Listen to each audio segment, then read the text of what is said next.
Hi fellow zero wasters, I'm coming to you today because I'm working on a project that maybe you can relate to. I have a confession to make. I hoard jars. I don't know about you. I try not to get plastic, so I end up getting a lot of jars. And previously, I could use those jars at bulk food stores to bulk food shop, and that was awesome. But not so much anymore. So I am going to come up with 3 different categories of jars. So I'll tell you what we're going to do. First, I have jars like this that they're nice. You guys all know the value of jars that don't have sticky labels on them. Whoa, beautiful. So I'll save those, but I might even have a surplus. So if I have a surplus of nice jars that I don't need, I'm going to donate them to a thrift store. So they should take them and be able to sell them, and then they can be reused, which is even better than recycling. Then I have containers such as this that are a little less than ideal. I'm going to bite the bullet and send them to the recycling center. My jar recycling is actually in 2 parts. I don't know if any of the rest of you do this. I'm kind of curious. I have a scrap metal box for things that my curbside recycling won't take, traps and aluminum foil and stuff like that. So we have a scrap metal recycler, so I just keep this box in my pantry, and then whenever I have more stuff to add, I take it there. And whatever bigger things, like I've had metal blinds that I've had to recycle, and whatever old lamps, and sometimes it's actually surprising. They give me money for this stuff. Isn't that awesome?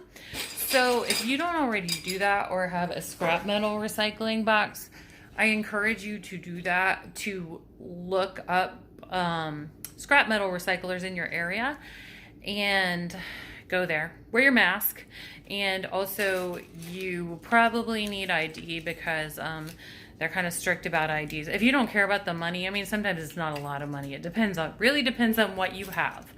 But if you don't care about the money, it might be just as good to take this stuff and drop it off and say, Merry Christmas.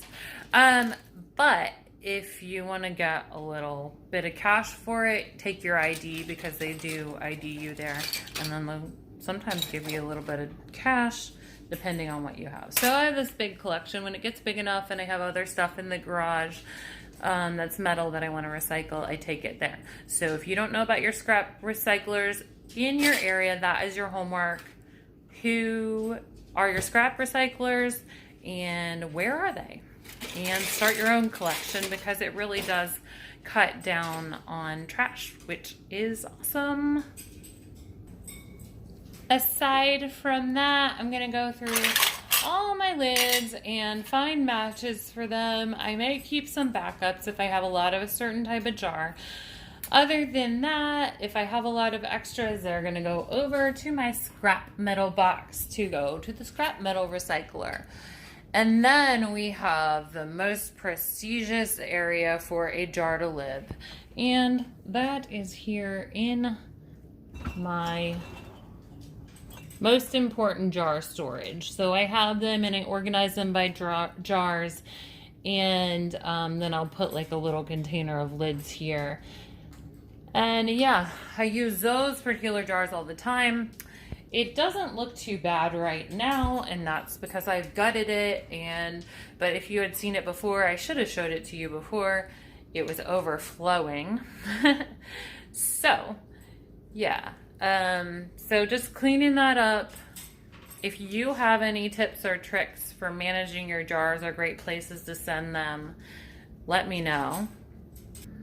Number 5 containers have been a big deal in my area. Really, as much as possible, I try to avoid number 5s. I don't buy my yogurt in it. I don't buy sour cream or cottage cheese, and maybe you can't make that sacrifice, but we've been all right without it. I found the wee yogurt containers, and they are kind of expensive. They come in these cool cups, and so I've been saving these. I don't want to save too many, but some of them have these beautiful designs. And so I think these would make good snack cups for my kids' friends when they come over, or even when they come over and just want a little drink of water. Maybe that would be good. So I'm saving a few of these.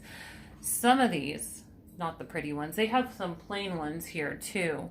Others I'm just sending to Goodwill because I think they can really resell those.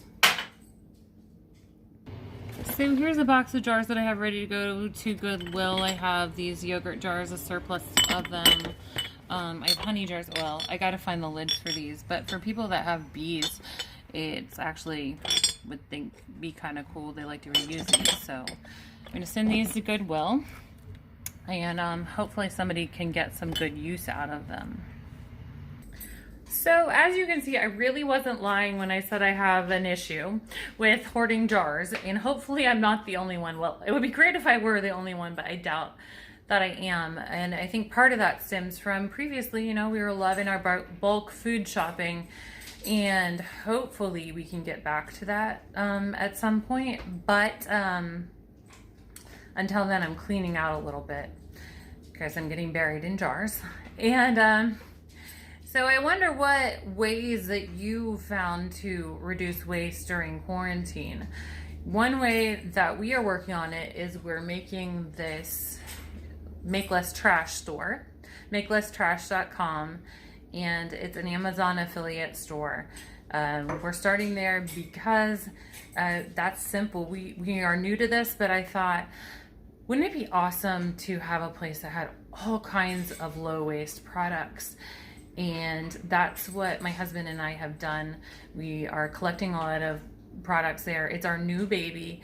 So we're continually organizing. We have a lot of growth to do there, but I think it can be kind of cool. And so we'll see where zero waste takes us in the future. I think it would be amazing if our zero waste products could just arrive at our door. So this is what we're hoping for.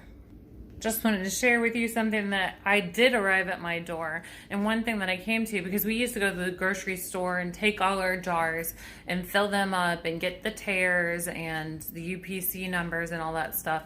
And then when this hit, I realized, hey, all those items are coming to the store in plastic anyways. If I really need something, why don't I just get a bigger item? So we actually found this on Amazon, and I'm sure we're saving a lot more money. This is cocoa powder, and we got it. Came in this box right here, and then it's in this bag, and I really should put it in one of my mini jars, and that would be a lot cooler. Actually, we do sometimes. We did fill up one jar, but we used it up already.